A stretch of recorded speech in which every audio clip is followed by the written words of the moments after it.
काकांच्या कार्यक्रमासाठी जमलेले सर्व उपस्थित मान्यवर, सर्व नातेवाईक, सामाजिक क्षेत्रामध्ये काम करणारी मंडळी आणि बाकी आपण सर्व काकांच्या प्रेमापोटी जमलेले काकांचे हितचिंतक, काकांच्या विषयी बोलायचं आता 2 मिनिटापूर्वी आमचा एक विषय झाला होता. काकांची 75वी आम्ही अगदी जवळून बघितलेली. तो दिवस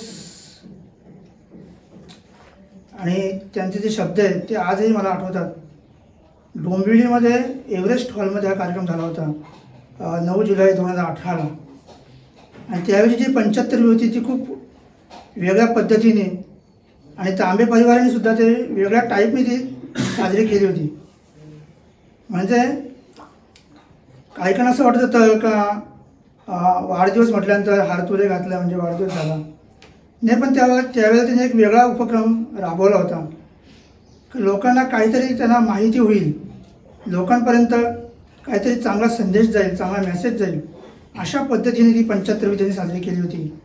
आणि इथे आल्यानंतर मला नेमकी त्या 75वीचीच आज आठवण झाली. त्यावेळेला काकांची एक मुलाखत घेतली होती वहिनींनी. त्या मुलाखतीमध्ये त्यांनी एवढं सुंदर सांगितलं होतं, तेही काही आठवणी सांगितल्या होत्या.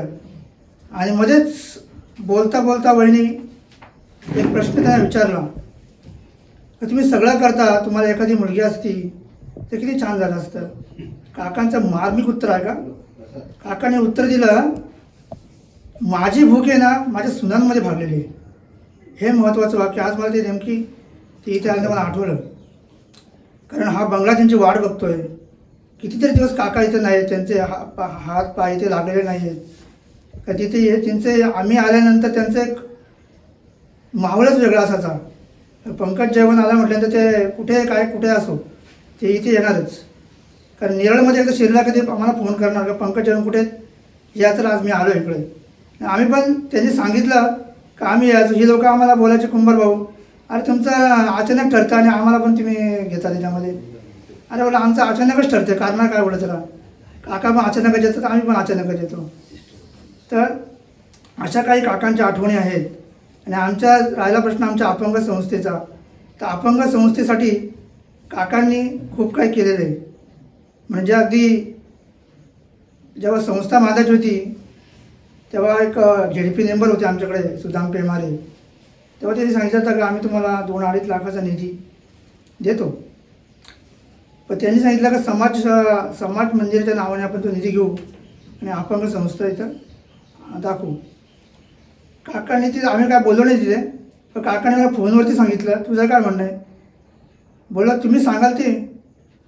तेव्हा सांगितलं तुम्हाला जेवढं शक्य होईल तेवढं करा, मग मी बघेल काय असेल ते, पण सरकारी निधी हा आपल्याला नको आहे.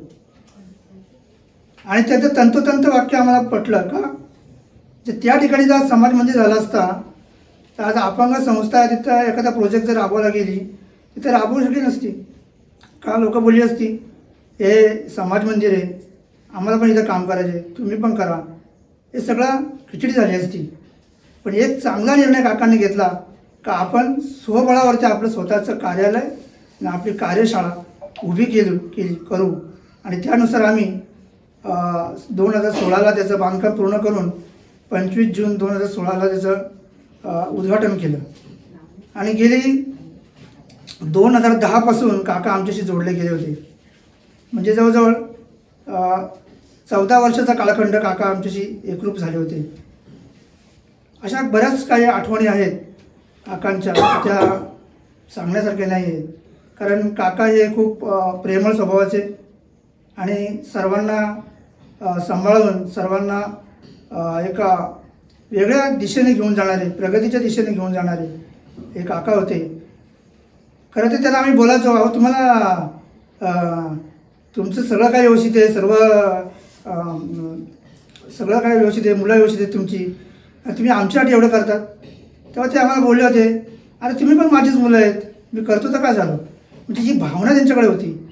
म्हणजे सांगायचं उद्देश काय, नुसती समाजसेवा असून जमत नाही, तर माणसाच्या हाडात समाजसेवा लागते आणि ती काकांकडे होती. तर असे काका काय परत भेटणार नाही आपल्याला.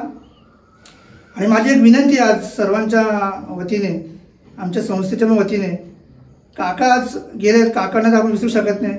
गेले 4 ते 5 महिने झाले काकांना जाऊन, ते आपण त्यांच्या आठवणी काय अजून विसरलो नाही. त्या आठवणी तशाच जोपर्यंत चंद्र सूर्य तारे आहेत तोपर्यंत त्यांच्या आठवणी तेजोमयच राहतील. पण आमची सर्वांची इच्छा आहे काकींनीसुद्धा आमच्या संस्थेमध्ये येऊन आम्हाला मार्गदर्शन करावं. काकींनी जरी संस्थेमध्ये नाही आले तरी आमच्याशी फोनवरती संपर्क साधून आम्हाला आमच्या कार्याला मदत करावी, असं मला आज संस्थेच्या वतीने मला असं वाटतं. काकी त्याचा नक्की विचार करतील आणि काकांचं कार्य जे आहे ते पुढे असंच चालू ठेवतील अशी मला या ठिकाणी अपेक्षा आहे. पुनश्च काकांना भावपूर्ण श्रद्धांजली. धन्यवाद. हॅलो, आज मामाचा वाढदिवस. मामा असता तर आपण किती आनंदात साजरा केला असता, माणसांची रीघ लागली असती.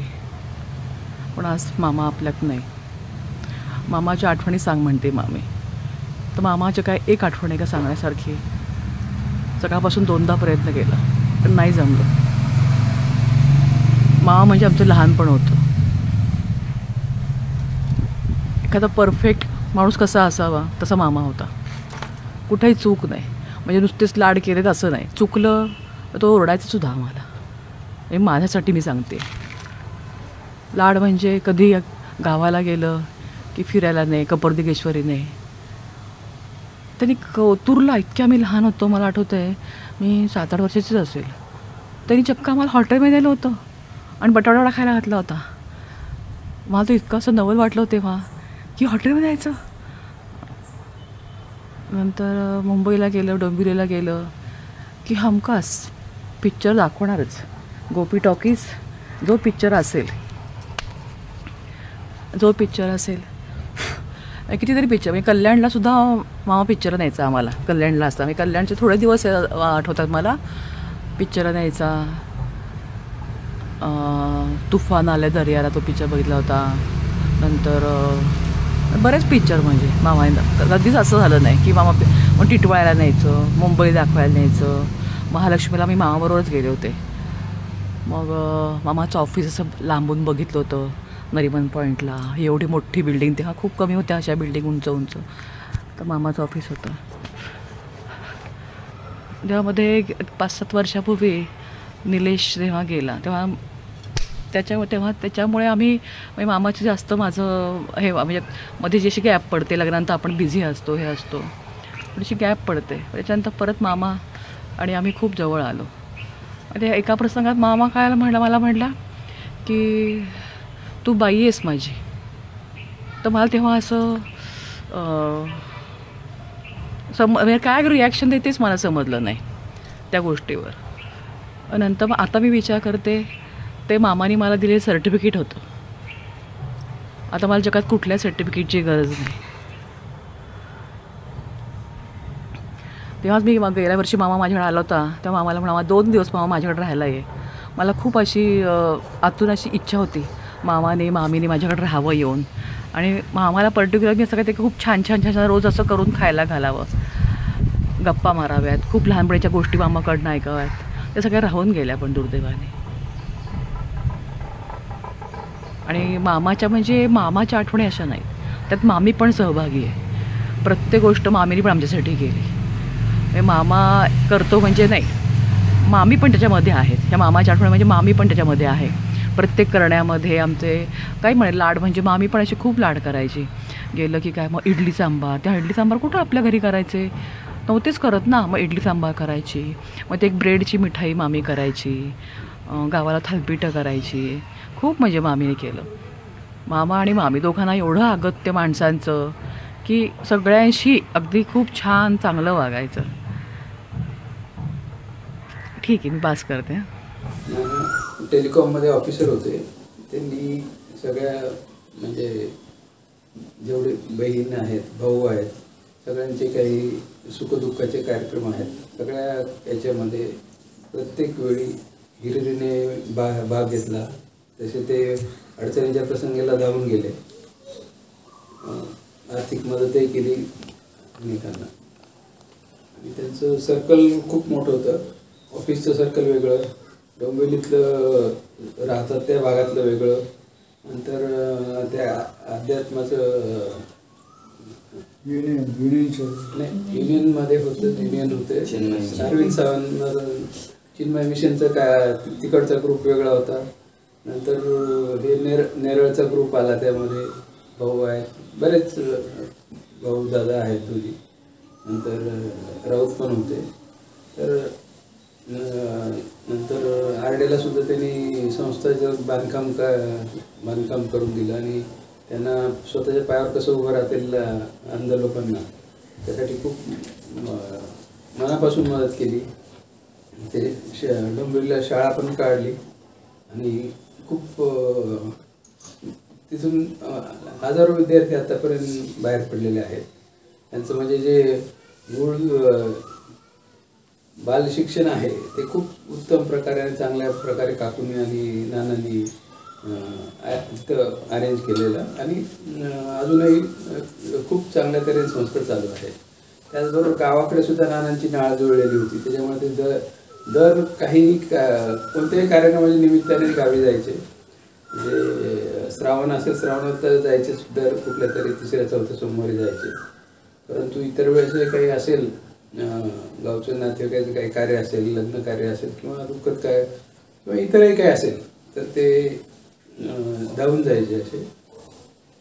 तर आता ही शेवटचं याला सुद्धा आता ते त्यांच्या बरोबरीचे नव्हते जे गेले, ते बाबांच्या बरोबरचे म्हणजे सोबतचे होते. परंतु ज्येष्ठ नागरिक संघात चांगलं काम केलं तेव्हा नाना अगदी फार तब्येत ठीक नसताना, म्हणजे तब्येत ठीक म्हणजे औषधं गोळ्या चालू असून किंवा हे चालू असून सुद्धा ते गेले आणि दुर्दैवाने घटना घडली. नाना आज आपल्यात नाही असं कधी अजूनही वाटत नाही. त्यांचं भाऊ म्हटल्याप्रमाणे संदीप, विजू आणि काकूने त्यांचं कार्य तसंच चालू ठेवावं हीच त्यांना तरी काकांचा मला वाटतं परिचय आमचा हा कमीत कमी एक 4 ते 5 वर्षापासून होता आणि काकांचा स्वभाव हा एकदम मनमिळाव होता आणि त्यांचे आमचे संबंध एकदम घरच्यासारखे संबंध होते. आणि त्यांचं आमचं येणं जाणं डोंबिवलीमध्ये असेल आणि हे बोपेलीमधले घर असेल तर आपण नेहमी त्यांनी इथे आल्यानंतर ते आम्हाला फोन करायचे, बोलवायचे का साहेब तुम्ही कुठे आहात, आज तुम्हाला यायला जमेल का, असं पण त्यांनी फोन केल्यानंतर आपण ते प्रत्येक वेळेस त्यांच्या शब्दाला मान देऊन येत होतो. आणि त्यांनी जेव्हा आपण इथे बोलवलं तेव्हा आपण इथे त्यांच्यासाठी आपण आलो आणि त्यांच्या ज्या काही समस्या असतील, काही विषय असतील ते आपण नेहमी सोडवण्याचा प्रयत्न केला आहे.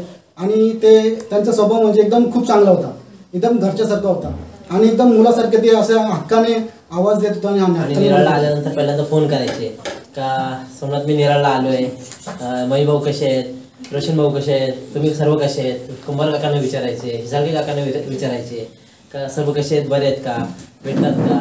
आणि मग आल्यानंतर खूप म्हणजे असं एकदम घरच्यासारखं फील व्हायचं का आपलंच परिवारातले कोणतरी आहेत म्हणून आपल्याला. दाजींच्या सासरची पण कधीच मला असं वाटलं नाही की मी त्यांच्या सासरची आहे. ते कायम मला बहिणीसारखं वागवलं त्यांनी आणि ताईने सुद्धा मला बहिणीसारखं वागवलं. असं ज्या दिवशी दाजी गेले त्या दिवशी मला कळलं तेव्हा मी रजाताईंना फोन करून म्हटलं अजून एक आधार गेला आपला. दाजींबद्दल काय सांगावं, जितकं सांगू तितकं कमी आहे. त्यांनी इतकं प्रेम दिलं मला आणि राजूला आणि मला ते अगदी मुलींप्रमाणे सांभाळायचे. आणि मी जरी सासरची असली म्हणजे ताईची मी वहिनी, सुमनताईची वहिनी, पण कधी कोणाला मी वहिनी अशी वाटलीच नाही त्यांच्या बरोबर. दाजी नेहमी येताना मला भेळीचा पुडा, वडापाव, का तर पद्माला आवडतं हे सगळं म्हणून घेऊन यायचे. त्यांना नेहमी वाटायचं की ह्या मुलीने अगदी छान राहावं, छान बोलावं, कायम मला सल्ले द्यायची. तर असे दाजी आज आमच्यात नाहीत, याचं इतकं मोठं दुःख नाही या जीवनात.